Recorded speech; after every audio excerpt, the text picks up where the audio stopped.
Janë 22 ligje reformuese në procedurë përfundimtare ose në procese sipër, 13 prej të cilave burojnë drejt për drejt nga agenda e reformave. Të gjitha ato mbartin një mesazh të qartë: gjyqësori duhet të jetë i lirë nga presioni politik dhe institucional, me garanci për pavarësi, profesionalizëm dhe llogaridhënie, tha ministri i drejtësisë Igor Filkov. Filkov bëri të ditur se Ministria e Drejtësisë po bën përpjekje që 5 nga 8 ligjet nga pakoja e parë e ligjeve nga agenda e reformave, me afat deri në qershor të 2025 të futen në procedurë parlamentare, më së voni deri më datë 23 qershor. Ai tha se shumica e ligjeve janë paraqitur dhe janë në procedurë qeveritare, ndërsa 3 nga ligjet kërkojnë shumicën e patenterit.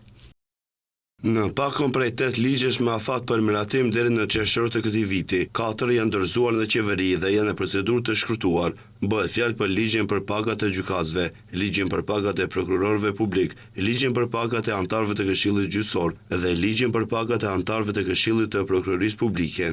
Filkov tha se ligjet të tjera mbi të cilat po punon ministria përfshin ligjin për gjykatat, ligjin për kundërvajtjet si pjesë e projektit Qyteti i Sigurt e të tjerë. Reformat nuk janë deklarata, ato janë veprime. Ne nuk miratojmë ligje me nxitim në interes të individëve, familjeve të caktuara ose grupeve të interesit. Ligjet u përgatitën përmes analizave serioze, konsultimeve me ekspert, sektorin jo qeveritar, publikun profesional dhe harmonizimit me standardet ndërkombëtare, tha Filkov.